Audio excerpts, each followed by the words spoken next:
No man has spilt more blood in God's name than I. King of the Weirdos back, taking a look at Cage, UnCaged, his very first piece of work, a TV pilot that was never picked up, sadly, called The Best of Times. Yeah, stars my boy. Actually, he co-stars. He takes a back seat to another weirdo, possibly the real king of the weirdos, Crispin Glover. Yeah, we got some Glover in this. Although he's playing it awfully restrained. He's not bringing it. I saw an interview with him. He talked about this show. He said he learned a valuable lesson that he would never play it as it's on the page again. And I think he meant that everything he took on after this, he was going to put his own little twist on. And he did. He made a career out of it. He's a signature character, great actor. I love his work. But not as much as this guy, Cage. Right out the gate, his very first scene, he brings it. You got to check this out. Wait, remember Rocky? Boy, what a movie. Yeah. The best scene was when Stallone kept hitting that side of beef. Remember that? He kept hitting that side of beef, just smashing it with his fists. That was all raw. Hit, smash, hit, making it all bloody. Wow, I don't have words for that. And look at Cage. He is buff. He's got a shirt off. He's all out there hot and sweaty, making me feel hot myself. Whew. Man, look at those guns. Oh, man, Cage, you had it. Although he had a little gap tooth thing going on, but he took care of that shortly after this. Got some of that Hollywood money. Although he was a Coppola, so I don't know what he was thinking. He changed his name shortly after this, too, because he's credited as Nicolas Coppola. I guess he didn't want to be associated with Francis Ford Coppola, his uncle. But I get that. You want to do your own thing. So anyway, what's this show about? Well, it follows Crispin Glover around and his 6-7 friends. I don't know. I lost count. They're all generic friends besides the Cage. He's the only one bringing it. He's the only one got anything to offer. Every scene he's in, he's just stealing it. He's owning it. But yeah, we follow the Glover around, and yeah, his name in this is Crispin, and Nick's name in this is Nick. Every character's name is just their name in real life, so they didn't want to try with that. The writers weren't really trying too hard with this. It seemed like a 45-year-old man was trying to write dialogue for like an 18-year-old guy.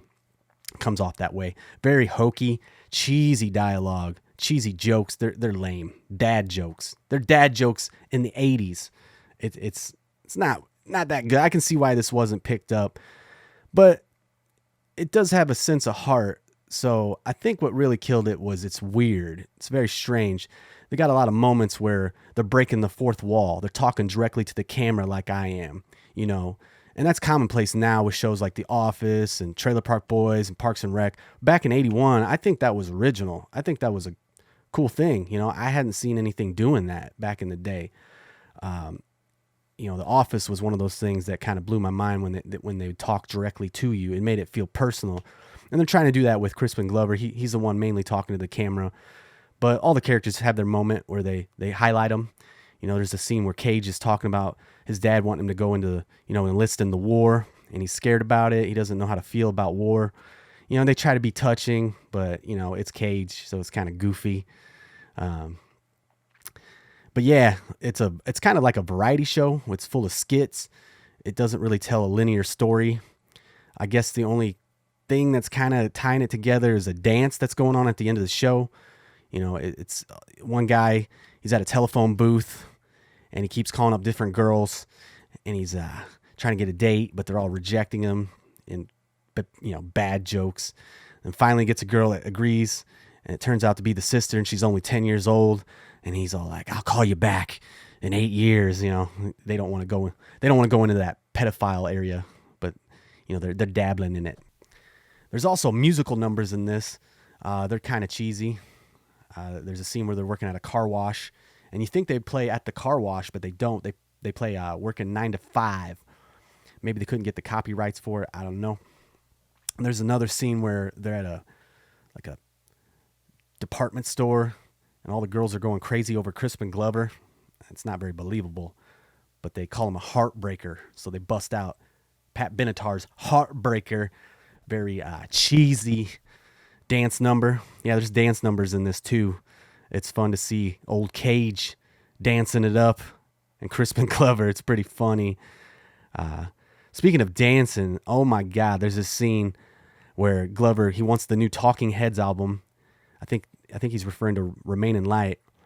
And he just goes in the store and he's like, I need the new cassette, man. He's like all frantic. He's just flipping out. And just check it out. No, the Talking Heads tape. I just heard it on the radio. I gotta have it. It's fantastic. It's far out. It's intense. It's real. Hell yeah. I'd be flipping out too if I just heard the Talking Heads. I mean, they're a great band. One of my top 10 inspirational bands. But yeah, I get it, Glover. I get why you're going ape shit over that tape. I got it on vinyl myself. Very good, very tasty. So what else can I say about this show? Well, it didn't get picked up as I mentioned. I'll try to wrap this up because there's not a lot to say about it. I think I've said most of what I want to say. There's a great dance scene at the end. Cage is cutting a rug. Yeah, I'll just slap that on top of me talking right here. Good stuff. There's only one other character worth mentioning. It's this old guy who runs the store. Very dry humor, very bad dad jokes. You know, he's really the only adult that they interact with throughout the whole show. You know, but overall, it's a coming of age story. You know, it's about the struggles of a teenager trying to be recognized as a human by the adults. They don't want to just be seen as partiers and drug addicts. You know, they want to be recognized in society. And that's really the theme of this. You know, it's not bad. It's not horrible. It's not the worst thing I've ever seen. I definitely love Cage in it. I would check out the highlights. If you want some Cage, if you want that good old Cage feeling, check it out. But yeah, I'm going to sum this up. Guess I'll give it an old reviews. I don't like rating things, but that's what people are here for. Well, it wasn't picked up. It failed. But I can tell watching it, everyone in the cast was having a good time. They all had smiles on their faces. It felt like legitimate reactions. So I'm going to give it a 73 out of 100 Nicolas Cages. Yeah. Way to go, Cage. You did it. You scored. Came out the gate hot. You brought all that Cajun-ism that we love. So yeah, that's the best of times. I'm the king of the weirdos. I'm going to get the fuck out of here.